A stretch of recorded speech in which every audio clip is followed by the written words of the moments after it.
चलिए, good evening to you all. Start करते हैं ECIPL टॉप 21 टॉपिक्स, है ना। ऐसे 21 से ज्यादा ही टॉपिक है। आप लोग तो पूरा बुक लेके आए होंगे, तब तो आप आराम से कर सकते हैं ना, एक एक करके। बाकी नोट्स लेना है तो CSN के CS क्लासेस ऐप पे जाइए, मेन्यू में जाइए, फ्री मटेरियल के अंदर जाइए, आपको वहां नोट्स मिल जाएंगे। सबसे पहला चैप्टर कौन सा है? कंज्यूमर प्रोटेक्शन एक्ट 2019, है ना। इसमें कंज्यूमर का डेफिनेशन सबसे इंपॉर्टेंट है, तो जानबूझ के मैंने कंज्यूमर के डेफिनेशन से ही स्टार्ट किया है, ठीक है। चलो बताओ कौन सा सेक्शन है? Section 2 clause 7। अब सेक्शन तो ऐसा है, यहां तो बस गर्मी से बहुत ज्यादा हालत खराब है, लाइट भी चली गई है। नहीं, और तो कोई फैन चल नहीं सकता इससे स्पीड, है ना। चलो कोई नहीं, आज तो मतलब भगवान पता नहीं इस बार गुस्सा हो गए हैं कि क्या हो गए हैं। लग रहा है पृथ्वी जल से जाएगी, लग रहा है। बच पाएंगे हम लोग? कौन सा एग्जाम दे लो, नहीं उसके बाद जो हो देखा जाएगा, है। चलो अब मेरी बात को ध्यान से सुनो।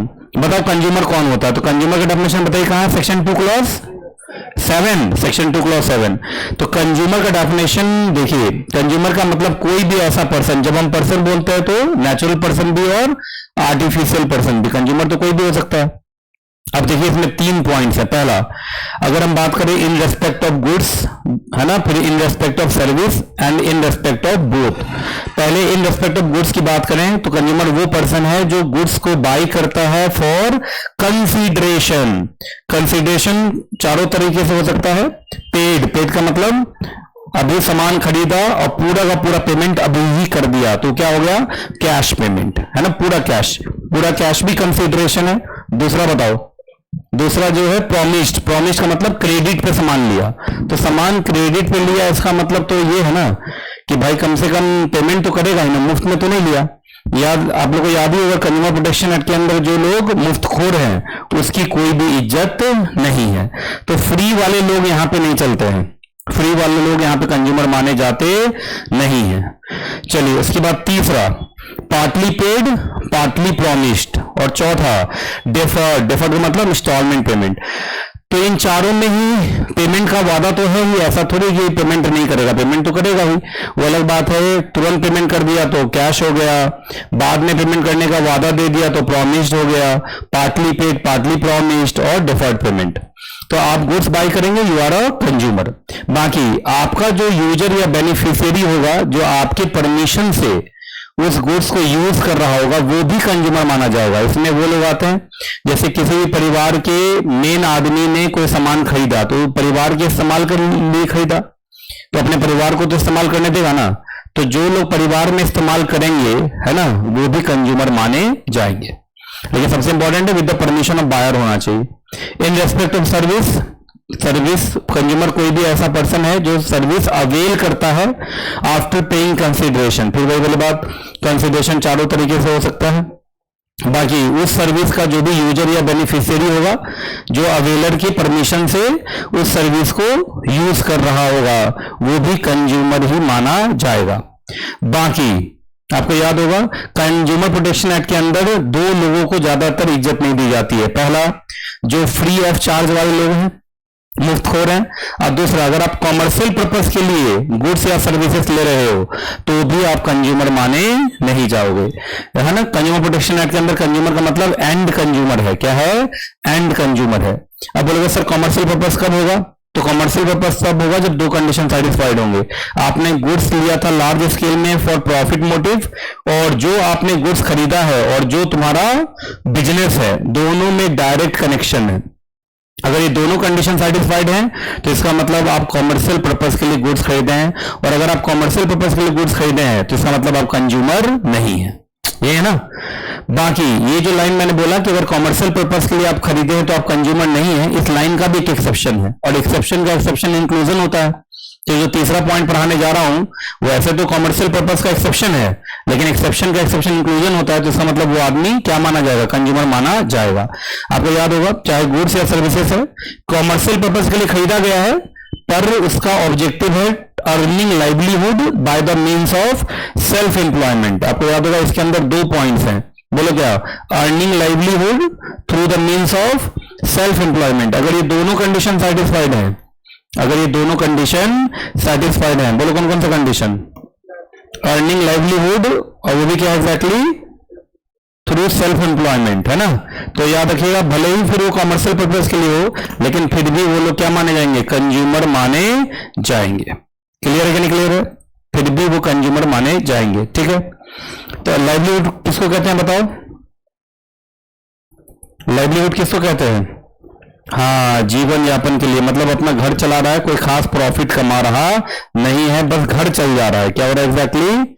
बस घर चल जा रहा है और कुछ नहीं है, ठीक है। ये नहीं लिखा हुआ, ठीक है, जरा देख लीजिए ये सब लिखा हुआ कि नहीं लिखा हुआ। तो एक बार कंज्यूमर का डेफिनेशन बताओ, सोचो सोचो, मन में सोचो, क्योंकि बहुत जरूरी है ये, इसके ऊपर कुछ केस लॉज भी हैं।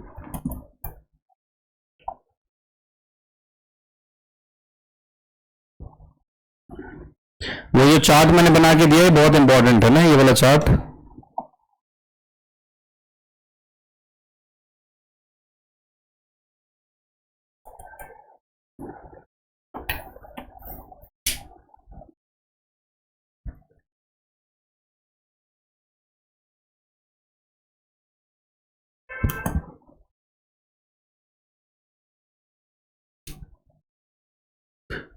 सब एक्टिव बदलो जरा, ये लिखा जा ही नहीं रहा, लिखने में नहीं आ रहा है, तो पेन काम ही नहीं कर रहा। चलिए समझ में आ गया। अब जल्दी जल्दी कुछ केस लॉस हैं उसको देख लेते हैं क्या करके। आइए, सबसे पहले तो ये है ना जो मैंने बताया था, कंज्यूमर का एक्सेप्शन कौन होता है? Commercial purpose. और कॉमर्शियल पर्पस का एक्सेप्शन कौन होता है? Earning livelihood through self employment. तो जो earning livelihood through self employment वाले लोग हैं वो भी कंज्यूमर माने जाएंगे। ऐसे बीच में ये आ गया एक बेसिक राइट्स ऑफ कंज्यूमर बोला, तो वो भी रिवाइज कर ही लो। बोलो क्या क्या बेसिक राइट्स हैं कंज्यूमर से, बोल दो जल्दी से। Rights of safety, right to information, right of choice, right to be heard, और कौन है? राइट टू रिड्रेस्ड, और उसके बाद राइट टू कंज्यूमर अवेयरनेस। ये है ना, ठीक है, ये है। चलो बाकी अब कंज्यूमर वाला ही देख रहे हैं अभी। चलो कुछ केसेस हैं, केसेस का नाम तुम बोलते जाओ, मैं कहानी बोलता जाऊंगा। केस का नाम बोलो पहले।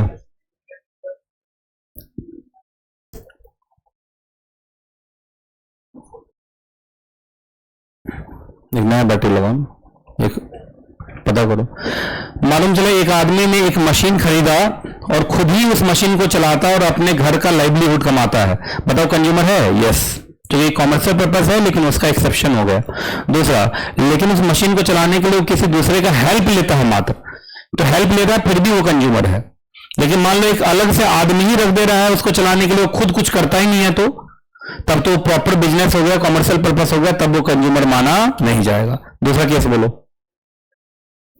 केस का नाम बोलते जाओ, मैं बोलता जाऊंगा।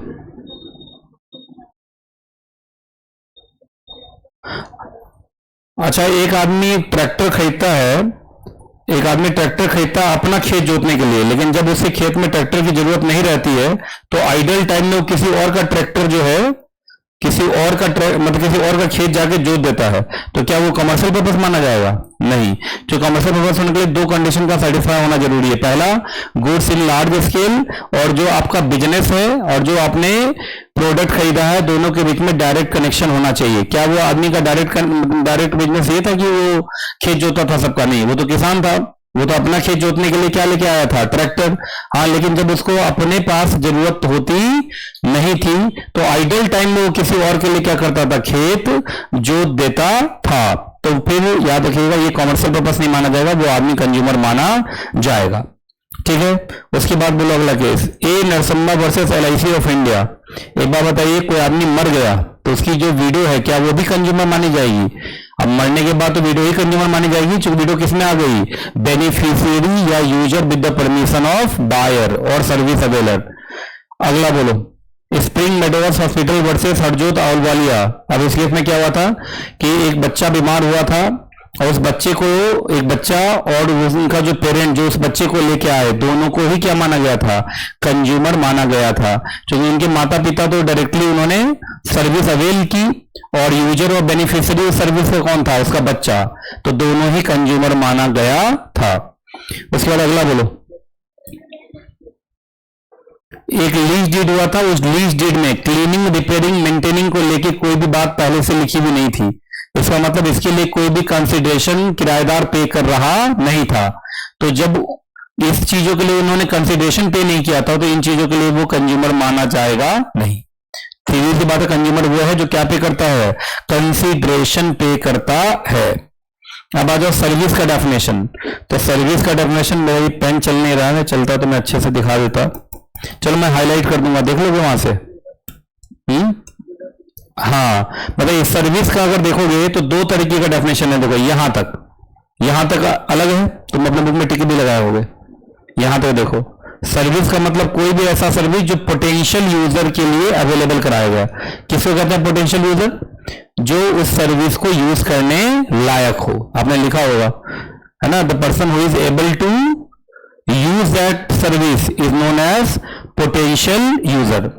बाकी लिखा है and include but not limited to. सब मिला के देखो तो कितने सर्विसेज का नाम लिखा है यहाँ पे, गिनो तो, है ना, 13 सर्विसेज का इन्होंने एग्जाम्पल दिया। अच्छा, जो 13 सर्विसेज का इन्होंने एग्जाम्पल दिया है, बस वही सर्विस माने जाएंगे, या ये 13 कुछ एग्जाम्पल? सर्विसेज तो दुनिया में बहुत तरीके से हो सकती है ना। तो यहां तक अगर आप देखेंगे तो ये डूज वाला था यहां तक कि सर्विसेज किसको कहा जाएगा। तो सर्विसेज का मतलब वो सर्विस जो पोटेंशियल यूजर के लिए अवेलेबल कराया गया है, जो पोटेंशियल यूजर के लिए अवेलेबल कराया गया है। और 13 तरीके के सर्विसेज को सर्विस माना गया, पर ये 13 मात्र एग्जाम्पल हैं, 13 से ज्यादा भी हो सकते हैं। तो इस मतलब सर्विस का जो पॉजिटिव डेफिनेशन है वो बहुत वाइडर है। जब चीजें पॉजिटिव लिस्ट बहुत वाइडर हो जाए तो हमें नेगेटिव लिस्ट याद रखना चाहिए। दो तरीके की चीजें कभी भी सर्विस नहीं मानी जाएंगी। पहला बताओ, free of charge. Free of charge वाली सर्विसेज कभी सर्विस नहीं मानी जाएंगी। और दूसरा, कॉन्ट्रैक्ट ऑफ पर्सनल सर्विस। अब बोलोगे sir contract of personal service क्या है? तो देखो इसका एक चार्ट यहां बना हुआ है ना, contract for personal service, contract of personal service. Contract for में क्या होता है? No master servant relationship. मतलब जो सर्विस देने के लिए आता है वो अपने दिमाग का ही इस्तेमाल करके सर्विस देता है, दैट इज प्रोफेशनल सर्विस। ये ना प्रोफेशनल सर्विस। तो वो कॉन्ट्रैक्ट फॉर वाला तो आएगा, कॉन्ट्रैक्ट फॉर वाला तो आएगा, कॉन्ट्रैक्ट ऑफ वाला नहीं आएगा। कॉन्ट्रैक्ट ऑफ वाले में क्या होता है? वहां पे मास्टर सर्वेंट रिलेशनशिप होता है। उसका मतलब जिसने सर्विस दिया है उसने अपने दिमाग का इस्तेमाल नहीं किया है, उसको जैसा मास्टर ने कहा है वैसा ही उसने कर दिया है। तो चूंकि उसने अपने दिमाग का इस्तेमाल नहीं किया है तो फिर वो लाइबल होना नहीं चाहिए। इसलिए हाँ, जो कॉन्ट्रैक्ट ऑफ वाला है वो फिर सर्विस में काउंट होता नहीं है, लेकिन कॉन्ट्रैक्ट फॉर वाला जो है वो आपका सर्विस में काउंट होता है। तो जो सर्विस में काउंट होगा उसी में बाद में डेफिशिएंसी इन सर्विस होगा।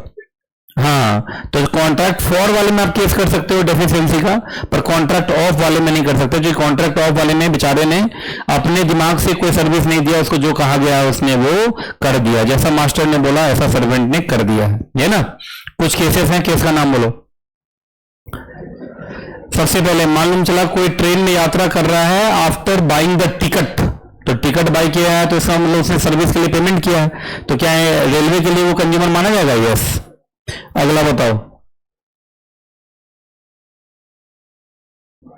टेलीफोन सर्विस जो लोग यूज करते हैं, मुफ्त में तो यूज नहीं करते हैं, पेमेंट देके यूज करते हैं, बिल भरते हैं, तो वो भी कंज्यूमर माने जाएंगे। तीसरा बोलो। अच्छा, जो गवर्नमेंट हॉस्पिटल्स हैं उनके खिलाफ कभी जहां फ्री ऑफ कॉस्ट आपका इलाज होता है, क्या उस सर्विस को सर्विस यहां माना जाएगा? नहीं। बस बोला ना, फ्री ऑफ चार्ज वाली सर्विसेज को सर्विस यहां माना जाता नहीं है। और ऐसे भी आपने कोई सर्विस हायर नहीं की है, वो तो सरकार की तरफ से सर्विसेज सबके लिए अवेलेबल है। चौथा, केस का नाम बोलो। जो प्रोफेशनल्स हैं like CS, CA, doctors, advocate, engineers, जो अपने दिमाग का इस्तेमाल करके सर्विस देते हैं, क्या वो सर्विसेज इंक्लूड होंगी? यस। अगला बोलो। लेकिन जो प्रोफेसर ऑफ यूनिवर्सिटीज हैं या सिविल सर्वेंट्स हैं वो सब मास्टर सर्वेंट रिलेशनशिप में काम करते हैं, उनको जो ऑर्डर्स मिलता है वो वही काम करते हैं, नौकरी करते हैं। तो वो हो गया कॉन्ट्रैक्ट ऑफ पर्सनल सर्विस, और contract of personal service service में काउंट होता नहीं है। अगला केस, जो यूनिवर्सिटीज आपका एग्जामिनेशन कंडक्ट करवाती है, एग्जामिनेशन लेके आंसर शीट को इवेल्युएट करती है, रिजल्ट पब्लिश करती है, वो कोई ऐसा सर्विस नहीं है जिसको आपने हायर किया है ना। वो एक है ना, देखा जाए वो एक सरकारी फंक्शन है, और वो आपने कोई सर्विस हायर नहीं किया जो आप बोलोगे उन सर्विसेज के लिए आप कंज्यूमर हो गए, है ना। उसके लिए आप कंज्यूमर माने नहीं जाओगे, एक्चुअली वो सर्विस माना ही नहीं जाएगा। बताओ अगला कौन? सीसीपीए। सीसीपीए को क्या बोलते हैं हम लोग? Consumer affairs regulator. क्या बोलते हैं? Consumer affairs regulator. पूरे के पूरे भारत में कंज्यूमर अफेयर्स मामलों का रेगुलेटर कौन है? सीसीपीए। सीसीपीए का फुल फॉर्म बोलो। Central consumer protection authority. बोलो सीसीपीए का फुल फॉर्म बोलो।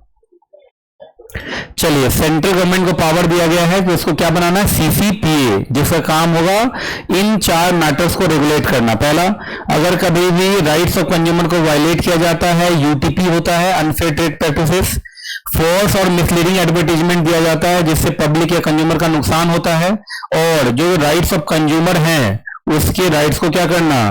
प्रमोट करना, प्रोटेक्ट करना, है ना, और एनफोर्स करना। ठीक है, ये है ना। तो इसका मतलब कंज्यूमर अफेयर्स रेगुलेटर कौन हो गया एग्जैक्टली? आपका सीसीपीए। कौन हो गया? सीसीपीए। सीसीपीए में कौन कौन लोग होंगे? एक होगा चीफ कमिश्नर और कुछ होंगे अदर कमिश्नर्स। तो जो चीफ कमिश्नर है वो मेन हो गए, जो चीफ कमिश्नर वो क्या हो गए? मेन हो गए, और जो बाकी कमिश्नर्स हो गए वो मेन कमिश्नर जो चीफ कमिश्नर है उसके साथ वो काम करेंगे। इन सबको कौन अपॉइंट करेगा? Central government. सीसीपीए का हेड ऑफिस कहाँ रहेगा? एनसीआर में, और भी जगह पे रीजनल और अदर ऑफिसेस खोले जा सकते हैं। जो सीसीपीए है वो अपना प्रोसीजर खुद रेगुलेट करता है, और बाकी चीफ कमिश्नर और कमिश्नर में आपस में काम बांट लिया जाता है। लेकिन पूरा का पूरा सीसीपीए चलाएगा कौन? चीफ कमिश्नर चलाएगा। ठीक है। अब आइए, अगर कभी भी किसी भी जो एग्जैक्टली सप्लायर है, दुकानदार है, बिजनेसमैन है, अगर उसने कभी भी क्या किया?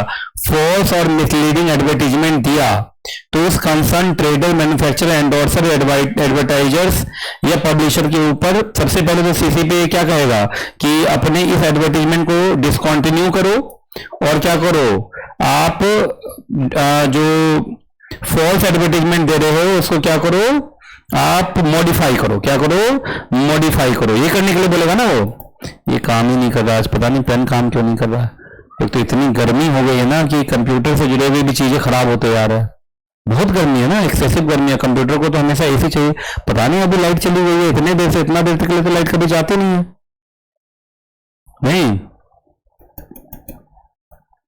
नहीं, उसको बुलाओ। ये दोनों में से कोई काम नहीं कर रहा। क्या बढ़िया, अभी तक काम कर रहा था, अभी काम नहीं कर रहा, क्या दिक्कत हो गया? ठीक है, क्या बता रहा था मैं आपको? हाँ, पहले तो उसको कहा जाएगा डिसकंटिन्यू करो उस एडवर्टीजमेंट को, नहीं तो क्या करो? मॉडिफाई करो। और बाकी अगर लगा कि पेनल्टी लगाने की जरूरत है तो 10 लाख रुपए तक का पेनल्टी भी लगाया जा सकता है। बाकी सीसीपीए की बात अगर उसने नहीं मानी तो पेनल्टी 50 लाख रुपए तक का भी लगाया जा सकता है। अच्छा बताइए, सीसीपीए तो थोड़ा सा कॉस्टली जुडिशियल टाइप का है, तो कभी भी अगर छापा वापा मारना होगा तो वो कौन करेगा? तो सीसीपीए का इन्वेस्टिगेशन विंग। इन्वेस्टिगेशन विंग के अंदर मेन होगा डीजी। डीजी का फुल फॉर्म बोलो। Director general. मतलब जब भी सीसीपीए को कहीं क्या करवाना है, कोई इन्वेस्टिगेशन इंक्वायरी करवाना है, तो वो अपने investigation wing that is DG को बोलेगा। सेंट्रल गवर्नमेंट डीजी को अपॉइंट करेगा। डीजी के साथ साथ additional DG, joint DG, deputy DG, assistant DG, ये सब भी बहुत सारे लोगों को अपॉइंट किया जाएगा। लेकिन जितने भी छोटे डीजी होंगे वो मेन डीजी के अंदर ही काम करेंगे। बाकी डीजी चाहे तो अपने कुछ पावर्स अपने जूनियर डीजी सबको डेलीगेट कर सकता है।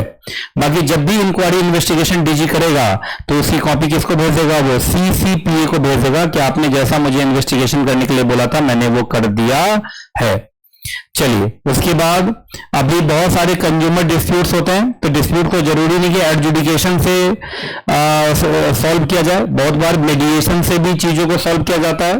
तो जितने भी आपके, जैसे आपका डिस्ट्रिक्ट फोरम है, स्टेट कमीशन है, नेशनल कमीशन है, इन तीनों जगह कंज्यूमर मीडिएशन सेल बनाए जाएंगे। क्या बनाए जाएंगे?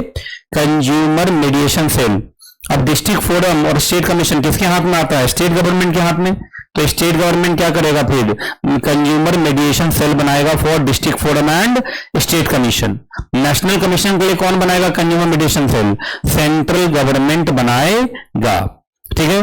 बाकी हर मीडिएशन सेल को क्या करना है? अपने यहाँ इन पैनल्ड मीडिएटर्स का एक लिस्ट बना के रखना है कि कभी भी मीडिएशन की जरूरत पड़ी तो हम इस मीडिएटर को भेज देंगे। ठीक, और जो जो केसेस में वो मीडिएशन करा रहा है उसका एक लिस्ट बना के रखना पड़ेगा, है ना। हर जहां जहां मीडिएशन चल रहा होगा उसका रिकॉर्ड ऑफ प्रोसीडिंग्स रखना पड़ेगा, और एनी अदर इंफॉर्मेशन जो सही लगे वो।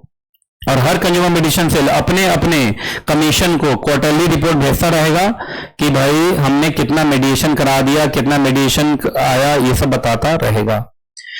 अब आइए प्रोडक्ट लायबिलिटी। कभी भी मान लो किसी प्रोडक्ट में कुछ खराबी निकली तो आप 3 लोगों के ऊपर केस कर सकते हैं। पहला बताओ, product manufacturer. Product manufacturer liable तब होगा जब उस प्रोडक्ट के अंदर या तो मैन्युफैक्चरिंग डिफेक्ट है, या डिजाइन में डिफेक्ट है, या मैन्युफैक्चरिंग स्पेसिफिकेशन जो है उससे वो डेविएट कर गया था, और जो एक्सप्रेस वारंटी है उससे वो कंफर्म करता नहीं है, और उसमें उस प्रोडक्ट के अंदर इंस्ट्रक्शंस नहीं दिए गए हैं करेक्ट यूजेस को लेके। किसको लेके? करेक्ट यूजेस को लेके कि यूज कैसे किया जाएगा। जानते हैं ना, हर प्रोडक्ट को यूज करने का सबसे बढ़िया तरीका होता है। जैसे मैं बता रहा था, अभी ये कंप्यूटर से जुड़े हुए जितनी भी चीजें हैं, ज्यादा गर्मी आने पे बेचारा सब मरने लगता है। तो देखते हैं कंप्यूटर सब में लिखा रहता है कि कंप्यूटर उसी जगह पे चलाएं जहां आपका इन्वायरमेंट ज्यादा गर्म ना हो, चूंकि कंप्यूटर दिक्कत करने लगता है, और आज हमारा कंप्यूटर दिक्कत कर रहा है ना। आज बहुत ज्यादा गर्मी है, ठीक है। बाकी अगर मान लीजिए 1 2 3 4 5 परेशानियां हैं तो वो जिम्मेदार होगा ही होगा। मतलब अगर वो बोल भी दे कि मैं फ्रॉडुलेंट नहीं था, नेग्लिजेंट नहीं था, तो भी कोई फर्क पड़ता नहीं है। अब बताइए, मैन्युफैक्चरिंग डिफेक्ट होगा, डिजाइन में डिफेक्ट होगा, मैन्युफैक्चरिंग स्पेसिफिकेशन से डेविएशन होगा, वारंटी के हिसाब से नहीं बना होगा, है ना, प्रोडक्ट के ऊपर करेक्ट यूजेस को लेके कोई इंस्ट्रक्शंस नहीं होगा, तो इसमें तो सीधा ही उनकी लायबिलिटी बनती है, कोई भी डिफेंस उनके पास नहीं है। अच्छा, प्रोडक्ट सर्विस प्रोवाइडर कब कब लायबल होगा? वो तब लायबल होगा जब उसने जो सर्विस दी होगी वो फॉल्टी होगा, इम्परफेक्ट होगा, डेफिशिएंट होगा, इनएडिक्वेट होगा। जैसे मालूम चला एसी बनाने वाले ने, जो मैन्युफैक्चरर है, उसने एसी सही बनाया, लेकिन एसी लगाने जो आया वो बेवकूफ गलत तार जोड़ दिया और एसी फूक गया। तो बताइए वो गलती हुआ कि नहीं गलती हुआ उसका? उसके बाद मालूम चला उसने कुछ इंफॉर्मेशन जानबूझ के छिपा लिया, जिसकी वजह से आपको क्या हुआ? नुकसान हुआ। जैसे उसने नहीं बताया कि एसी को चलाना किस तरीके से है, और आपने गलत ढंग से चला दिया और आपको दिक्कत आ गई। उसके बाद आपको एडिक्वेट इंस्ट्रक्शंस और वार्निंग नहीं दिया हो, और उसके बाद वो जो एक्सप्रेस वारंटी और टर्म्स एंड कंडीशंस हैं उसको वो मानता नहीं है ना। अच्छा, प्रोडक्ट सेलर की कब कब लायबिलिटी होगी? जो प्रोडक्ट बेचता है दुकान पे, एक तो मैन्युफैक्चरर होता है, एक सर्विस प्रोवाइडर होता है, और एक दुकानदार होता है। देखो, दुकानदार तो थोड़ा कम ही लायबल होता है। दुकानदार तो तब लायबल होगा जब उस प्रोडक्ट के designing, testing, manufacturing, packaging, labelling पे उसका काफी कंट्रोल हो। अगर उसका कंट्रोल नहीं है तो क्या करेगा? मैं तो सिर्फ बेच रहा हूं, मुझे थोड़ी मालूम है प्रोडक्ट कैसे बिका है। और दूसरा, मालूम चला उसने प्रोडक्ट को क्या कर दिया था? ऑल्टर कर दिया था, मॉडिफाई कर दिया था, तब तो गलत बात है ना, उसको तो मॉडिफाई नहीं करना चाहिए था।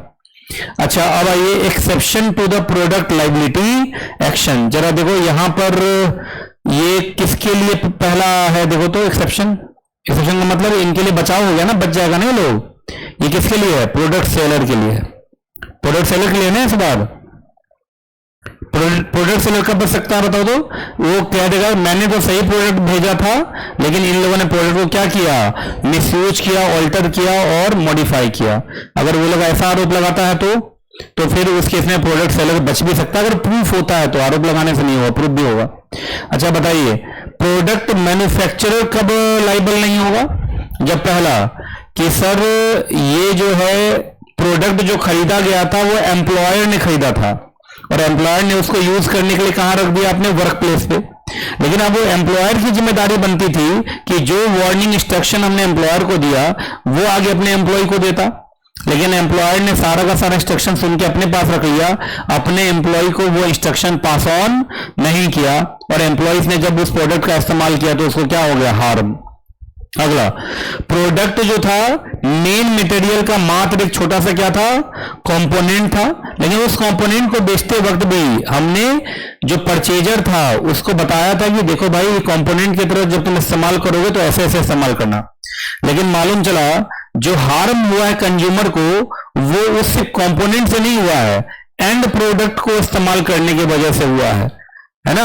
तो एंड प्रोडक्ट इस्तेमाल करने की वजह से हुआ है, तो इसके में जो एंड प्रोडक्ट वाला होगा वो ज्यादा जिम्मेदार होगा, जो कंपोनेंट वाला होगा वो उतना जिम्मेदार नहीं होगा, खासकर तब जब उसने सारे नेसेसरी वार्निंग और इंस्ट्रक्शन किसको दे दिए थे, परचेजर को दे दिए थे। मान चला कोई सामान लेके आया, असेंबलिंग किया, असेंबलिंग करके प्रोडक्ट बनाया, तो असेंबलर को सब कुछ बताया गया था, असेंबलर ने असेंबलिंग करने के बाद कंज्यूमर को नहीं बताया, तो गलत बात है कि नहीं गलत बात है, पहले बताइए आप। ठीक है जी। प्रोडक्ट लायबिलिटी एक्शन बताओ कौन सा सेक्शन में होता है, 83। अब अच्छा ये चार्ट बनाया, प्रोडक्ट मैन्युफैक्चरर 84 के अंदर लाइबल होगा, कितने सिचुएशन होते हैं बताओ, 5। प्रोडक्ट सर्विस प्रोवाइडर सेक्शन 85 कितने cases, 4। Product seller section number 86 कितने केसेस, 2 केसेस। और याद होगा एक्सेप्शन है 87 में, 87 में जो एक्सेप्शन था तो कैसे चलता है, 83, 84, 85, 86, 87, ये ना याद रहेगा तुम लोग को। चलो अब आ जाओ कंपटीशन एक्ट पे आ जाओ, किस पे आ जाओ, कंपटीशन एक्ट पे आ जाओ। तो जो मेन पॉइंट था मैंने वो ले लिया था, कंपटीशन एक्ट।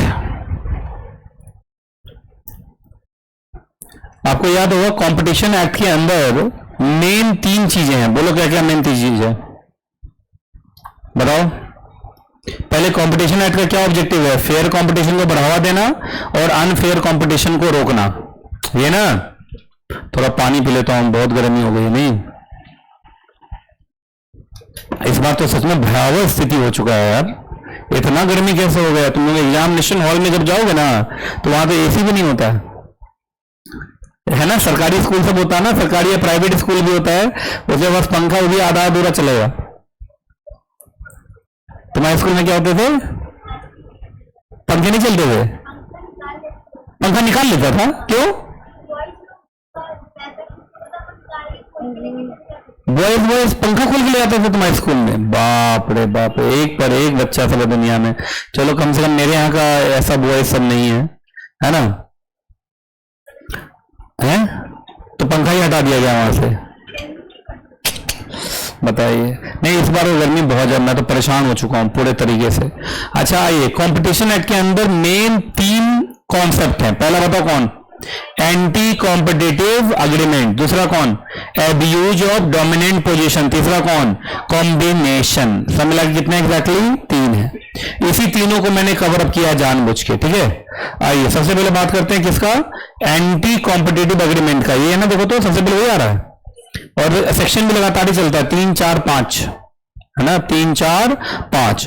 आज सेक्शन नंबर 3 क्या है, एंटी कॉम्पिटिटिव एग्रीमेंट। बताओ एंटी कॉम्पिटिटिव किसको कहते हो एग्जैक्टली आप, एंटी कॉम्पिटिटिव किसको कहते हैं सर, कोई भी ऐसा एग्रीमेंट जिसका है ना कंपटीशन के ऊपर कैसा इफेक्ट है, एप्रिसिएबल एडवर्स इफेक्ट, वो क्या बोलते हैं, AAEC, क्या बोलते हैं, AAEC।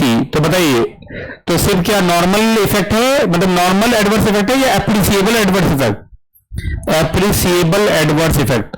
तो कोई भी ऐसा एग्रीमेंट जिससे कंपटीशन के ऊपर थोड़ा बहुत नहीं बहुत ज्यादा एडवर्स इफेक्ट हो रहा है, that is appreciable adverse effect on competition. तो AAEC ये हमेशा याद रखना, appreciable adverse effect on competition.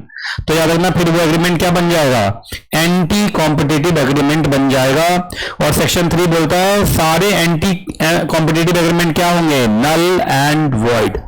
यहां कंपटीशन को बढ़ावा देने के लिए हम लोग बैठे हुए हैं और आप ऐसी पॉलिसी बना रहे हो, ऐसा एग्रीमेंट कर रहे हो जिससे कि कंपटीशन पे क्या हो रहा है, एप्रिसिएबल एडवर्स इफेक्ट। ये तो बहुत बुरा हुआ ना। बाकी कुछ एंटी कॉम्पिटिटिव एग्रीमेंट का एग्जांपल बता देता हूं। तो ये जो नीचे 1, 2, 3, 4, 5, 6, 7, 8 इतने ही होंगे या ये 8 मात्र एग्जांपल है, ये 8 मात्र एग्जांपल लिखा ना, but are not limited to. First, आप क्या कर रहे हैं, प्रोडक्शन को लिमिट कर रहे हैं, सप्लाई को लिमिट कर रहे हैं आपस में एग्रीमेंट करके, आप मार्केट्स बांट रहे हैं आपस में, आप प्राइस फिक्सिंग कर रहे हैं आपस में बैठ के, है ना। उसके बाद कोल्यूसिव बिडिंग, बिड रिगिंग पढ़े थे तुम लोग, बिडिंग के प्रोसेस को आप खराब करते हो। टाइन अरेंजमेंट, एक सामान के साथ दूसरा सामान बेचने की कोशिश करते हो। एक्सक्लूसिव सप्लाई डिस्ट्रीब्यूशन एग्रीमेंट, कि हमसे सामान खरीदा तो बाकी काम को, बाकी भी चीज आपको हमसे ही लेना पड़ेगा। रीसेल प्राइस मेंटेनेंस, कि हमने आपको बेचा तो आप कितने प्राइस पर आगे बेचोगे। एंड रिफ्यूजल टू डील, कि अगर दूसरे डीलर से तुमने डील किया तो हम तुमसे डील नहीं करेंगे। ये सारे क्या माने जाएंगे, एंटी कॉम्पिटिटिव, और ये होंगे नल एंड वॉइड। क्लियर है कि नहीं क्लियर है? ये सारे क्या होंगे, नल एंड वॉइड।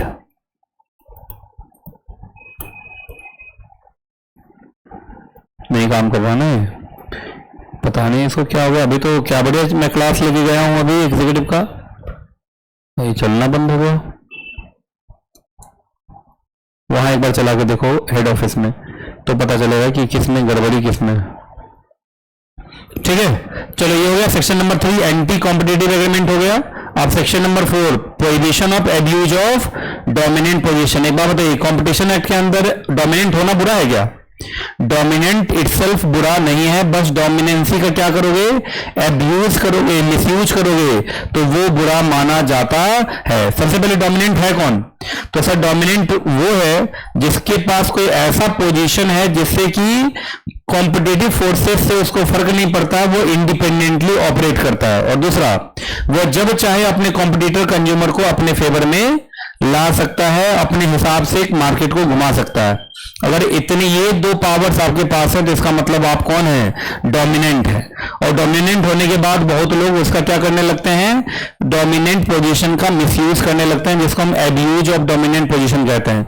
जैसे वो क्या करता है, अनफेयर कंडीशन या अनफेयर प्राइसिंग करने लगता है, जो उसको मालूम है मैं ही अकेला हूं। प्रीडेटरी प्राइसिंग करके कॉम्पिटिटर को खत्म कर देता है। उसके बाद जो प्रोडक्शन है, टेक्निकल डेवलपमेंट है, उसको आगे बढ़ने नहीं देता है। नए लोगों को मार्केट में घुसने नहीं देता है, उसके लिए बाधा बनता है। नए लोगों को मार्केट एक्सेस देने से मना कर देता है। और एक मार्केट के डोमिनेंसी का इस्तेमाल करके दूसरे मार्केट में आप दूसरे लोगों को परेशान करने जाते हो, तो ये अच्छी चीज नहीं है ना। तो आपको याद होगा 3 चीजें हैं, बोलो कौन कौन सी चीजें होती है? 3 चीजें है ना, anti competitive agreement, abuse of dominant position and combination. सबसे इंपॉर्टेंट है कॉम्बिनेशन। ठीक है जी, आज मेरा पेन काम नहीं कर रहा है, तो जहां जहां मैं ऐसे हाईलाइट करता हूं तुम उसको देखते रहना, ठीक है ना। अब वहां से एग्जाम्पल भी नहीं बना पाऊंगा क्योंकि पेन काम ही नहीं कर रहा है। चलिए, कॉम्बिनेशन का मतलब क्या होता है पहले बताइए। कॉम्बिनेशन होने के लिए 2 कंडीशन का सेटिस्फाई होना जरूरी है। बोलो कौन कौन सा कंडीशन है? एक तो 2 या 2 से ज्यादा कंपनीज आपस में मर्ज हो रही है, टेक ओवर हो रहा है, अलायंसेस कर रही है, मर्जर है, अमलगमेशन है। चक्कर अमलगमेशन मर्जर में दिक्कत नहीं है, दिक्कत यह है कि मर्जर अमलगमेशन के बाद जो कंबाइंड एंटिटी का एसेट्स है और जो कंबाइंड एंटिटी का टर्नओवर, दोनों में से कोई भी एक, वो हमारे थ्रेशोल्ड को एक्सीड कर जा रहा है। अगर थ्रेशोल्ड को एक्सीड कर जाएगा तो कॉम्बिनेशन माना जाएगा, और जहां वो कॉम्बिनेशन हुआ फिर सीसीआई का अप्रूवल लेने के बाद ही वो मर्जर, अमलगमेशन, टेक ओवर ये सब हो पाएगा, अदरवाइज वो नहीं हो सकता। ये ना सेक्शन नंबर 5 में कॉम्बिनेशन का डेफिनेशन है, और सेक्शन नंबर 6 में ये बोला जाता है कि जब भी कोई कॉम्बिनेशन बनने वाला है तो पहले सीसीआई का अप्रूवल लेना जरूरी है। बताओ ये थ्रेशोल्ड क्या क्या, जल्दी बताइए आप। अगर आपका एंटरप्राइज लेवल है, मतलब एक एक कंपनी का मर्जर हो रहा है, बस क्या हो रहा है, एक एक कंपनी का मर्जर हो रहा है, और मालूम चला इंडिया में हो रहा है, तो वो जो कंबाइंड एंटिटी है, मर्जर के बाद जो कंपनी बनेगी, उसका एसेट 2000 करोड़ से अगर ज्यादा हो गया तो फिर वो कॉम्बिनेशन मान लिया जाएगा। और याद रखिएगा जितना एसेट्स होता है उसका 3 गुना क्या होता है, टर्नओवर। अगर कंबाइंड एंटिटी का जो टर्नओवर है अगर 6000 करोड़ पार कर गया तो भी माना जाएगा कि वो कॉम्बिनेशन हो गया। अच्छा, ये एंटरप्राइज लेवल इंडिया में था, दोनों कंपनी इंडिया की थी, लेकिन अब मान लीजिए एक कंपनी इंडिया की है, एक कंपनी बाहर की है, तो उस केस में एसेट्स में क्या है, $1 बिलियन, उसमें भी भारतीय कंपनी का कितना कंट्रीब्यूशन हो एसेट्स का, 1000 करोड़ से ज्यादा। अब इसी का सीधा ले लो 3 गुना, $1 बिलियन बन जाएगा $3 बिलियन, और 1000 करोड़ क्या बन जाएगा, 3000 करोड़। अगर आपने एंटरप्राइज लेवल पूरा याद कर लिया ना, इसी का सीधा 4 गुना होता है ग्रुप लेवल। ग्रुप लेवल में इंडिया में देखिए, अगर एंटरप्राइज लेवल में देखा था 2000 करोड़, तो यहां सीधा क्या हो गया, 8000 करोड़। $1 बिलियन हो गया $4 बिलियन। हाँ, लेकिन बस ये 1000 करोड़ वाला जो है वो 1000 करोड़ रह गया। इस बात का ध्यान रखना, सब कुछ 4 गुना नहीं होता है। टर्नओवर तो जानते ही हैं, इसके 3 गुना होता है, तो इधर 8000 करोड़, तो ये क्या हो गया 24000 करोड़। 4 बिलियन क्या बन जाएगा, 12 बिलियन। 1000 करोड़ क्या बन जाएगा, 3000 करोड़, है ना। तो एंटरप्राइज लेवल से ग्रुप लेवल क्या होता है, 4 गुना, और एसेट से टर्नओवर कितना होता है, 3 गुना। याद रहेगा। अच्छा, अब ये आप लोग याद होगा, डी मिनिमिस एग्जाम्पशन बताया था मैंने। डी मिनिमिस का मतलब बहुत बार क्या होता है, ये जो ये लोग बोलते हैं, मान लीजिए 2000 करोड़, अब मालूम चला पहले से ही कोई कंपनी, पहले से एक कंपनी का ही 1800 करोड़ है। अब 1800 करोड़ है तो 200 करोड़ वाली कंपनी को भी मर्ज करेगी तो भी 2000 करोड़ पार कर जाएगा। तो कहा नहीं, ऐसा नहीं है। याद रखिएगा, अगर मालूम चला जो टारगेट एंटरप्राइज है इंडिया में, अगर उसका एसेट 350 करोड़ से कम है या टर्नओवर 1000 करोड़ से कम है ना, ये ना, तो याद रखिएगा, अगर आप उसको क्या करते हैं, अक्वायर्ड भी करते हैं और अपने अंदर मर्ज भी करते हैं, और उसके बाद कॉम्बिनेशन की नौबत तो आ ही जाएगी। देखो ये 350 करोड़ एसेट्स है और किसी का 1800 करोड़ है, तो 1800 करोड़ और 350 करोड़ कितना हो गया, 2150 करोड़। तो 2150 करोड़ में जो एक कंपनी थी वही अकेले 1800 करोड़ थी, ये तो बहुत छोटी कंपनी थी, तो उस केस में फिर वो कॉम्बिनेशन माना नहीं जाएगा। कितने साल तक, 5 साल तक, मतलब 5 साल तक के लिए ही एग्जाम्पशन मिलेगा। 5 साल के बाद फिर एक बार कैलकुलेशन किया जाएगा, क्या पता उस केस में फिर जो इंडियन एंटरप्राइज है उसका भी लेवल काफी बढ़ गया हो। ठीक है, तो अगर छोटी कंपनी इसके साथ मर्जर होता है, छोटी कंपनी किसको माना जाता है, जिसका एसेट 350 करोड़ तक है और टर्नओवर 1000 करोड़ तक है। तो याद रखिएगा, ऐसी कंपनी के साथ मर्जर, अमलगमेशन ये सब भी हो जाए और मामूजा थ्रेशोल्ड पार भी कर जाए, फिर भी वो कॉम्बिनेशन माना नहीं जाएगा। ये एग्जाम्पशन रहेगा कितने साल तक, 5 साल तक। ठीक है, एक एग्जाम्पल था, टाटा मोटर्स लिमिटेड का कितना एसेट है, 400 करोड़, महिंद्रा मोटर्स लिमिटेड का 1600, दोनों मिला कितना हो गया, 2000 करोड़। तो टीएम लिमिटेड बताइए क्या कॉम्बिनेशन होगा, नहीं, क्यों नहीं होगा, क्योंकि एक्सीड नहीं किया 2000 करोड़, मालूम है ना, एक्सीड करेगा तब ना, कि देखो पहले एक्सीड है या इक्वल टू भी है, देखो क्या लिखा हुआ है, एक्सीड लिखा हुआ ना, क्या है, एक्सीड्स। तो नहीं, तो सुनो, अभी एसेट वाइज तो नहीं हुआ, टर्नओवर वाइज देख लेते हैं। Turnover wise 4000 crore Tata Motors limited, Mahindra 2200 crore, कितना हो गया, 6200 करोड़। तो ये तो बढ़ गया, 6000 करोड़ से ज्यादा टर्नओवर नहीं हो गया। तो बताओ ये जो है कौन से रूट से बन गया कॉम्बिनेशन, एसेट वाले रूट से बना या टर्नओवर वाले रूट से बना, टर्नओवर रूट, तो लिखा ही हुआ है, टीएम लिमिटेड का combination through turnover route. Clear है, चलो अब बताओ, कभी भी सीसीआई कंपटीशन रेगुलेटर है और सीसीआई के फैसले से तुम खुश नहीं हो, तो देखो एक चार्ट बनाया हुआ, बताओ सीसीआई के फैसले से खुश नहीं है, कहां अपील करेंगे, पहले कैट होता था पर कैट अब नहीं है, कंपटीशन अपीलेट ट्राइब्यूनल नहीं है, उसका जगह कौन ले चुका है, एनसीएलएटी। तो 60 दिन के अंदर आप अपील कीजिए एनसीएलएटी में। एनसीएलटी कितने दिन तक में ये मामला सुलझाने की कोशिश करेगा, अपील 6 मंथ। 6 मंथ में एनसीएलटी एंडेवर करेगा कि इस अपील को क्या कर दे, डिस्पोज ऑफ कर दे। अगर एनसीएलटी का भी फैसला आपको पसंद नहीं आया तो एनसीएलएटी के खिलाफ आप कहां अपील करेंगे, सुप्रीम कोर्ट में विद इन 60 डेज। मतलब ये हद हो गया, लाइट काट काट के नहीं, मतलब बताइए कैसे आदमी क्लास लेगा, पढ़ेगा, आज तो मतलब हद हो गया। मुझे तो लग रहा है इंडिया गेट तुम लोग को ले चलूं, वहां बड़े बड़े पेड़ है ना, ट्रीज, उस ट्रीज के अंदर बैठ के तुम लोग का रिवीजन कराऊं। मतलब आज का रिवीजन तो बड़ा भारी पड़ रहा है। चलिए, लेकिन कर ही लेंगे, है ना। अच्छा, जल्दी जल्दी के चक्कर में ये ना कि तुम्हें पता ही ना चले। बोलो सीसीआई के खिलाफ कहां अपील होता है, एनसीएलएटी कितने दिन में, 60 डेज में। एनसीएलएटी कितने दिन में अपील को सुलझा लेगा, कोशिश करेगा सुलझाने का, विद इन 6 मंथ। और जब एनसीएलएटी फैसला देगा तो उसके खिलाफ सुप्रीम कोर्ट में अपील होगा कितने दिन में, 60 डेज में। ठीक है, चलिए अब आते हैं आगे। अगला कौन है, स्पेशल इकोनॉमिक जोन। बताओ स्पेशल इकोनॉमिक जोन क्या होता है। तो सर ये एक स्पेशल कटा हुआ एरिया होता है जिसको ट्रेड एंड टैरिफ के लिए क्या मानते हैं, फॉरेन टेरिटरी मानते हैं, और बाकी जगह को बोलते हैं डोमेस्टिक टैरिफ एरिया।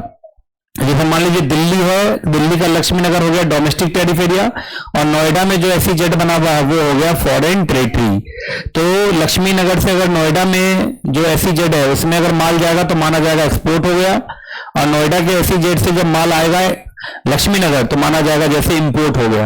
और आपको याद होगा जो स्पेशल इकोनॉमिक जोन होता है वो ड्यूटी फ्री होता है, क्योंकि वो फॉरेन टेरिटरी माना जाता है, और इंडिया के जो टैक्सेशन कानून है वो वहां पे लगते ही नहीं है। तो वहां पर क्या हो जाता है, फिर बताओ, वहां पे जो है आपका वो टैक्स न्यूट्रल हो जाता है। क्या हो जाता है, टैक्स न्यूट्रल हो जाता है ना।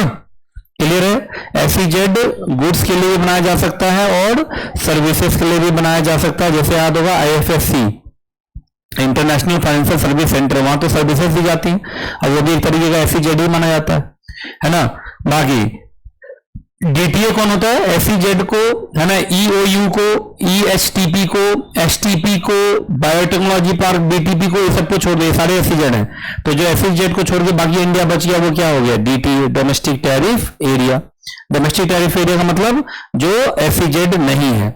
अच्छा, एसईजेड क्यों बनाए जाते हैं? क्योंकि एसईजेड एरिया वो होते हैं जहां पे कोई टैक्स लगता नहीं है।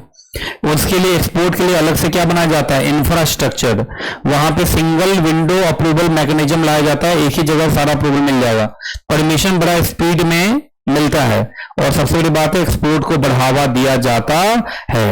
एसईजेड आने से सबसे बड़ा फायदा क्या होता है? प्रोडक्शन बढ़ता है, क्योंकि बहुत सारी कंपनीज टैक्स नहीं देने के लालच में उन जगहों पर जाके अपना फैक्ट्री लगाती है, जिससे कि बिजनेस उस एरिया में बढ़ने लगता है, खासकर एक्सपोर्ट बढ़ता है और फिर लोगों को काफी नौकरी भी उस एरिया में मिलती है। अभी तक जितने भी एसईजेड होते थे वो किसके हाथ में आते थे? Development commissioner. किसके हाथ में? डेवलपमेंट कमिश्नर ही में उनका रेगुलेटर होता था। लेकिन अब डेवलपमेंट कमिश्नर को हटा के वहां पे क्या लाया जा रहा है? SEZ authority. क्या लाया जा रहा है? SEZ authority. हर एसईजेड के लिए एक अलग से अथॉरिटी बनाया जाएगा। और कौन बनाएगा एग्जैक्टली? वो सेंट्रल गवर्नमेंट। अगर पहले से कोई एसईजेड चल रहा है तो उसमें 6 मंथ के अंदर, है ना, आपको एसईजेड अथॉरिटी बना दिया जाएगा। और जब तक एसईजेड अथॉरिटी नहीं बनता है, जो पुराना रेगुलेटर है वो काम करता रहेगा। जो एसईजेड अथॉरिटी है एक body corporate having perpetual succession common seal, अपने नाम से प्रॉपर्टी होल्ड कर सकते हैं, अपने नाम से केस कर सकते हैं, उनके नाम से केस हो सकता है। बाकी अगर कभी भी उस अथॉरिटी में कोई वैकेंसी हो गई या वैकेंसी में कोई डिफेक्ट दिखा, अपॉइंटमेंट में कोई डिफेक्ट दिखा, प्रोसीजर में कुछ इरेगुलरिटी दिखी, तो जरूरी नहीं है कि अथॉरिटी का एक्ट क्या हो जाए? इनवैलिड ही हो जाए, ऐसा जरूरी नहीं है, अथॉरिटी चलता रहेगा। चलिए, एफटीपी जानबूझ के आप लोगों को बताने के लिए आया हूं कि एफटीपी नया वाला आ चुका है। अब एफटीपी हम लोग कौन पढ़े थे इस बार? 2023, याद है ना? ऐसे मैंने ये एफटीपी 2023 पढ़ाया था, लेकिन बहुत सारे बच्चों को मालूम ही नहीं है, वो अभी भी 2015 से 2020 वाला एफटीपी पढ़ते हैं। एफटीपी बदल चुका है। एफटीपी क्या है? एफटीपी 2023। बताइए, एफटीपी जो बनाया जाता है वो किस एक्ट के अंदर बनाया जाता है? तो एफटीडीआरए, फुल फॉर्म बोलो। Foreign trade development and regulation act 1992। Bharat में इंपोर्ट एंड एक्सपोर्ट के लिए कौन सा लॉ है? एफटीडीआरए। ठीक है जी। एफटीडीआरए को चलाता कौन है? कौन है रेगुलेटर? डीजीएफटी। डीजीएफटी का फुल फॉर्म बताओ।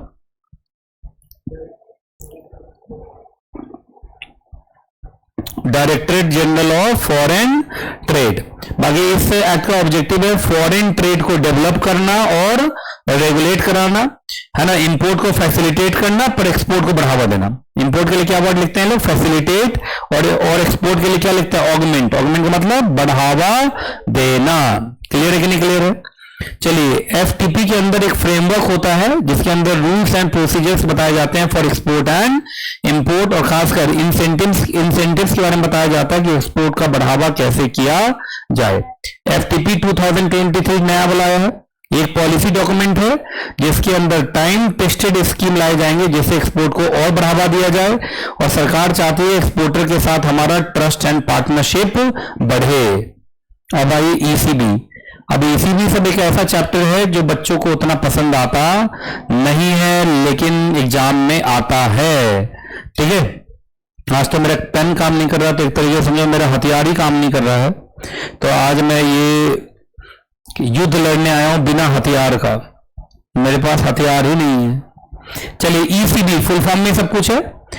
सबसे पहले ईसीबी जब करते हैं तो क्या लेते हैं? बोरोइंग। बोरोइंग का मतलब लोन लेते हैं। किस काम के लिए लोन लेते हैं? कॉमर्शियल काम के लिए लोन लेते हैं, और लोन इंडिया से नहीं लेते हैं, इंडिया के बाहर से लेते हैं। तो इंडिया के बाहर से अगर बोरोइंग करोगे that becomes the external commercial borrowing. आइए, एक्सटर्नल कॉमर्शियल क्या है? एक तो लोन की बोरोइंग हो रही है। कौन ले रहा है भाई? तो रेजिडेंट एंटिटी, मतलब भारतीय लोन ले रहा है। किससे ले रहा है? तो नॉन रेजिडेंट एंटिटी से, मतलब फॉरेनर से जब आप लोन लोगे तो दैट बिकम्स द ईसीबी। आइए, ईसीबी जब भी लेंगे तो कौन सा लॉ लगेगा? सबसे पहले तो फेमा लगेगा। क्या लगेगा? फेमा और फेमा के अंदर के रेगुलेशंस लगेंगे, और आरबीआई भी समय समय पर डायरेक्शन इशू करता रहता है। तो आप समझो ना, ईसीबी फेमा के अंदर ही होता है। अब आइए, क्या ईसीबी को इक्विटी में बदल सकते हैं आप? मालूम चला तुमने ईसीबी लिया, ईसीबी लिया इसका मतलब तुमने लोन लिया, अब लोन तुम नहीं चुका पा रहे हो, तो तुम अपने फॉरेनर क्रेडिटर को, अरे तुम्हारा क्रेडिटर केस में कौन होगा? फॉरेनर होगा ना। तो अपने फॉरेनर क्रेडिटर को बोल रहे हो कि तुमको मैं कैश में पैसा वापस नहीं कर पा रहा हूं, उसके बदले तुम क्या ले लो? शेयर्स ले लो। तो क्या हो सकता है? हो सकता है, पर सब्जेक्ट टू फॉलोइंग कंडीशन। बताओ कंडीशन क्या क्या है? अगर ऑटोमेटिक रूट है तो किसी से पूछने की जरूरत नहीं है, लेकिन अगर गवर्नमेंट अप्रूवल रूट से था तो फिर आपको गवर्नमेंट अप्रूवल लेना पड़ेगा। और याद रखिएगा, वो इसलिए क्योंकि जब आप लोन को शेयर्स में बदलेंगे तो वो एफडीआई माना जाएगा। क्या माना जाएगा? वो एफडीआई। और जो एफडीआई की कंडीशंस हैं वो आपको सेटिस्फाई करने पड़ेंगे। जैसे आपको याद होगा, एफडीआई का एक सेक्टरल कैप होता है, तुम लोगों ने टिक लगाया होगा, ये सब सेक्टरल कैप होता है, वो कैप एक्सीड होना नहीं चाहिए। क्लियर है कि नहीं क्लियर है? और लेंडर का कंसेंट भी होना चाहिए, और अलग से कोई आप पर कॉस्ट होना नहीं चाहिए, क्योंकि अलग से कॉस्ट होने का मतलब भारत को नुकसान होगा उसका। दूसरा, जो pricing guidelines for issue of shares है वो फॉलो होने चाहिए। अब आइए रिपोर्टिंग। रिपोर्टिंग दो जगह होती है, बोलो पहले कहां है? एफसीजीपीआर, याद ही होगा तुम लोग को। जब भी हम शेयर्स इशू करते हैं अंदर अंडर एफडीआई, जब भी हम शेयर्स इशू करते हैं टू नॉन रेजिडेंट, कौन सा फॉर्म जाता है? फॉर्म नंबर एफसीजीपीआर, और उसके साथ ईसीबी2 रिटर्न भी जाएगा। क्या जाएगा? ECB to return. अगर पार्शियल कन्वर्जन है तो जितना इक्विटी इशू करोगे वो जाएगा एफसीजीपीआर में, और जितना ईसीबी कन्वर्ट हो गया होगा इक्विटी में वो जाएगा ईसीबी टू में। पार्शियल होगा तो क्या वर्ड लिखा रहेगा? पार्शियली। अच्छा, फुल्ली हो जाएगा तो फिर वही एफसीजीपीआर तो जाएगा ही क्योंकि शेयर इशू हो रहा है, और ईसीबी में क्या लिखा रहेगा? ECB fully converted to equity, ये लिखा रहेगा ईसीबी टू में। अच्छा, फेजेज में हो रहा है तो जैसे 10-10% करके 10 महीने में हो रहा है तो फिर आपका एफसीजीपीआर भी फेजेज में जाएगा और ईसीबी2 भी फेजेज में जाएगा। जैसे 10 बार में हुआ है तो 10 बार एफसीजीपीआर भी जाएगा और 10 बार ईसीबी2 भी जाएगा। ये एग्जाम में क्वेश्चन आ सकता है कि स्टार्टअप के लिए ईसीबी फैसिलिटी है क्या?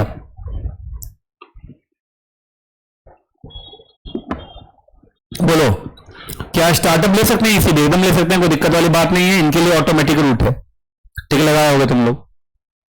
इनके लिए कौन सा रूट है? ऑटोमेटिक, क्योंकि ऐसे भी इनके शेयर बिकते नहीं है। क्यों नहीं शेयर बिकते हैं? क्योंकि इनका उतना नाम होता नहीं है, ये स्टार्टअप है ना।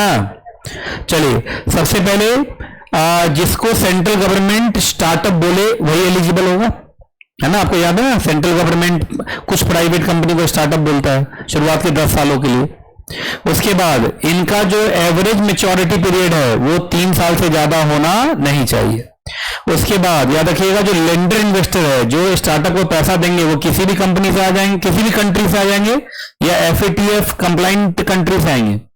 एफएटीएफ कंप्लाइंट कंट्री वो कंट्री होती हैं जो टेररिज्म के खिलाफ होती हैं और जिनके यहाँ मनी लॉन्ड्रिंग पर काफी रोक लगाया जाता है। उसके बाद कौन कौन सा हो सकता है? लोन हो सकता है, इनको लोन मिल सकता है, नॉन कन्वर्टेबल, ऑप्शनली कन्वर्टेबल और पार्शियल कन्वर्टेबल प्रेफरेंस शेयर्स, है ना। या तो नॉन कन्वर्टेबल हो, या ऑप्शनली कन्वर्टेबल हो, या पार्शियली कन्वर्टेबल हो, मतलब फुल्ली कन्वर्टेबल होना नहीं चाहिए, क्योंकि फुल्ली कन्वर्टेबल हुआ तो लोन कहां माना जाएगा? वो तो शेयर्स मान लिया जाएगा। ठीक है। करेंसी, करेंसी दो हो सकता है, या तो फ्रीली कन्वर्टेबल करेंसी हो नंबर 1, या इंडियन रुपीज हो, या तीनों दोनों का क्या हो? कॉम्बिनेशन हो। अमाउंट जो है मैक्सिमम $3 मिलियन या उसका जो इक्विवेलेंट है पर फाइनेंशियल ईयर, उससे ज्यादा अलाउड नहीं है। खर्चा क्या होगा? वो दोनों आपस में बोरोवर लेंडर क्या करेंगे? अग्री कर लेंगे। एंड यूज सिर्फ बिजनेस में ही खर्च होना चाहिए। क्या इक्विटी में कन्वर्ट कर सकते हैं? एकदम कर सकते हैं, कोई दिक्कत वाली बात नहीं। अभी हमने देखा था सिक्योरिटी, अगर सामने वाला लोन दे रहा है वो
चलिए, अगर सामने वाला जो फॉरेनर है वो कह रहा है हम सिक्योर्ड लोन देंगे, क्या देंगे, सिक्योर्ड, तो फिर ठीक है, बोरोइंग एंटिटी अपने मन से सिक्योरिटी देगा। सिक्योरिटी के फॉर्म में क्या दे सकता है, movable property, immovable property, intangible assets, financial security, जो भी देगा वो किसके ऊपर होगा, बोरोवर के दिमाग से ही होगा।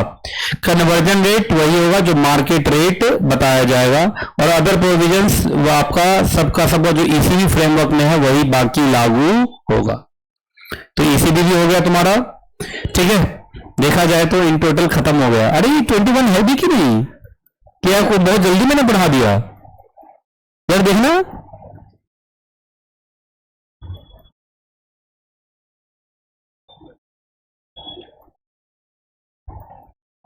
एक्चुअली में ईसीआईपीएल में बहुत कम ऑनलाइन हुआ था, इस वजह से जो पूरा फेमा मैंने फेस टू फेस ही कराया था, तो इसको ज्यादा मिला नहीं है ना।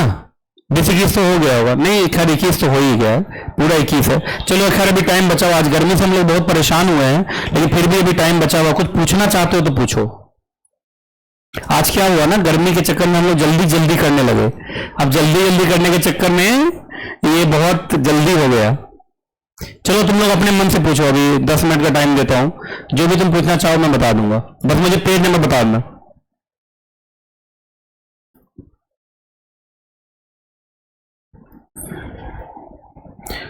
एक तो आज इंटरनेट नहीं है, बहुत सारे बच्चों को दिक्कत हो रहा नहीं, ऑनलाइन वाले बच्चा कहाँ देख पा रहा है, रात में देखेगा वो लोग प्रीमियर पे।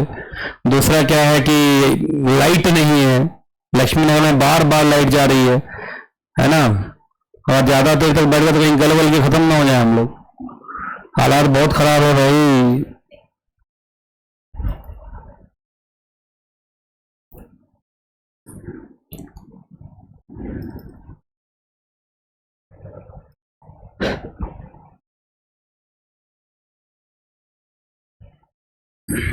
कोई कुछ भी बताओ, देख के अभी है 10 मिनट का टाइम है, पूछना चाहो पूछो, मैं बता दूंगा।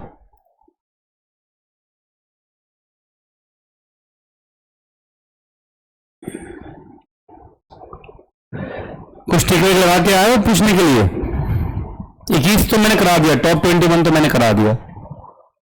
थोड़ा ये कि आज स्पीड हो गया, उसका कारण ये कि तो लाइट नहीं है ऑडिटोरियम में, दूसरा ये है इंटरनेट भी नहीं है, तो बच्चा एकदम परेशान हो रहा है गर्मी में। इस बार गर्मी ने तो बस जान ही ले ली। एक गाना गाई थी ना हीरोइन, उफी गर्मी, कौन सा गाना था वो, कौन हीरोइन थी वो, नौरा फतेही, उफी गर्मी क्या गाना पता नहीं, हाय रे गर्मी है, हाँ। तो वही आज हम लोग भी नौरा फतेही जैसे हो गए, हाय रे गर्मी। कुछ पूछने का मन है तो पूछो।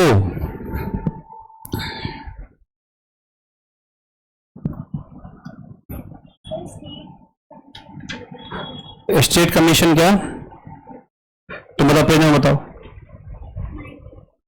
पेज नंबर 98,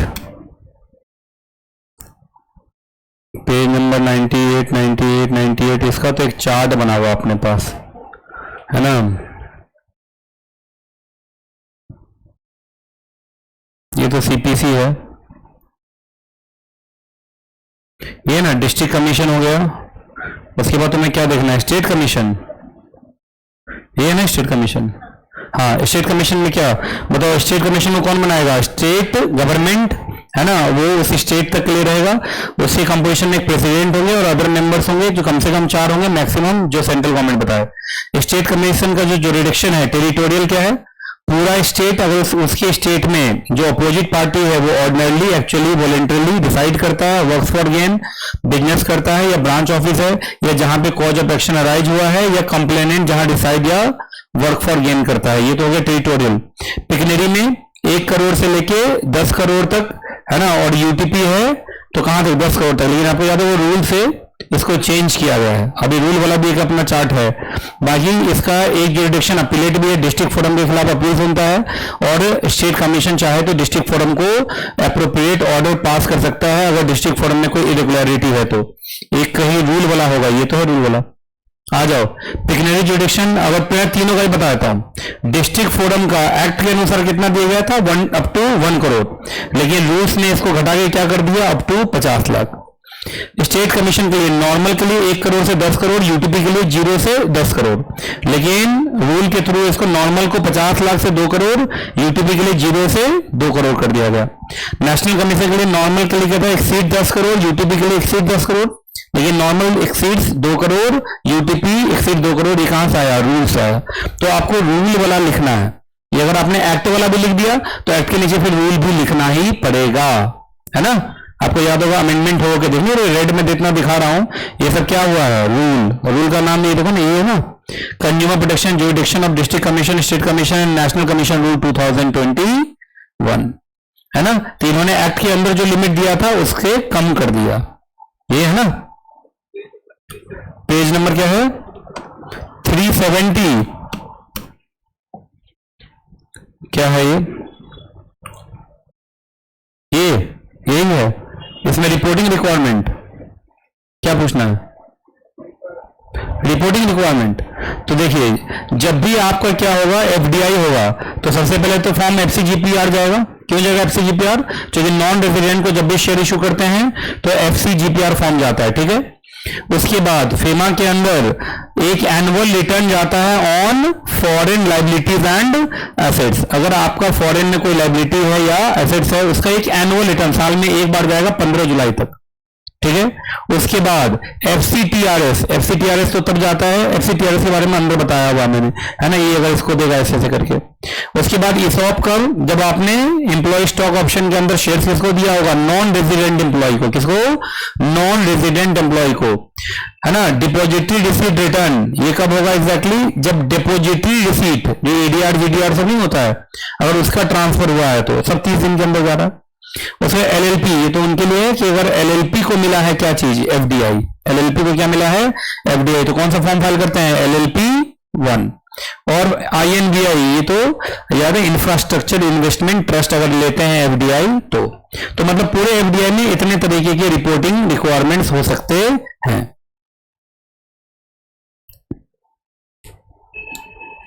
और थोड़ा तुम लोग ध्यान देना, ईसीआईपीएल में आईपीएल पार्ट जो है उस पर भी ध्यान देना। मेरा तो 60 मार्क्स का है सिर्फ, ठीक है ना। 60 मार्क्स में तो खूब रगड़ रगड़ के पढ़ा दिया तुम लोग को, है ना। हाँ, इस बार ज्यादा ऑनलाइन था नहीं मेरे पास, मैंने काफी कुछ आप लोगों को फेस टू फेस ही करा दिया था, इसलिए ज्यादा इसमें था नहीं, 21 था। हाँ, लेकिन मेन मजा आएगा आईडीटी वाले में। आईडीटी वाले में तो मुझे लगता है शायद 23-24 कॉन्सेप्ट मैंने उठा लिए हैं, और सारे बड़े बड़े कॉन्सेप्ट उठा लिए हैं, क्योंकि उसमें कस्टम भी है, जीएसटी भी है। हो सकता है जैसे आज जल्दी खत्म हो रहा है जितना, उतना लंबा खींचे अगला।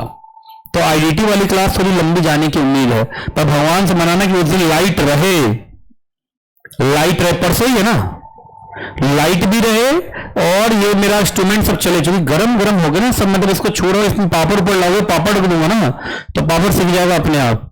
ये हालत है, अगर अंडा फोड़ दो तो ऑमलेट बन जाएगा यहाँ पे, ये हालत है। छोटे पंखा, हाँ मुझे लगता है इसके अंदर ना कोई पंखा होगा, या यहाँ पे कोई पंखा रखना पड़ेगा, है। कितने 20 रुपए मिलता है मीशो पे, कूलर, छोटा सा कूलर। अरे वाह वाह, तुम पढ़े क्यों नहीं बताया, मुझे भेजना तो आज व्हाट्सएप पे उसका स्क्रीनशॉट लेके, अगर टाइम हो तो। अभी तुम्हारा पढ़ाई का टाइम है, अगर 1-2 सेकंड में यहाँ से जाते जाते कर सको तो करके मुझे भेजना, ठीक है। मैं वो खरीद लूँ। कितने में मिलता हो, 250 में, बस ठीक है। तो मैं कंप्यूटर में यही कहीं लगा दूंगा और अपना ये कूल होता रहेगा, क्योंकि कंप्यूटर बहुत ज्यादा बर्दाश्त नहीं कर पा रहा है, मैं देख रहा हूं। तो चलिए आज का ये सेशन यहीं तक कंप्लीट करते हैं। फिर अब जो आने वाले 2 सेशन है बड़े इंपॉर्टेंट है, एसबीआईएल का रिवीजन मैराथन है और आईडीटी का। सबसे इंपॉर्टेंट किसका होने वाला है, आईडीटी का, ठीक है।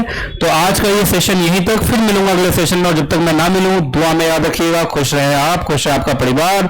शुभ रात्रि, गुड नाइट, सब्बा खैर, GNTC, GST, good night, sweet dream, take care.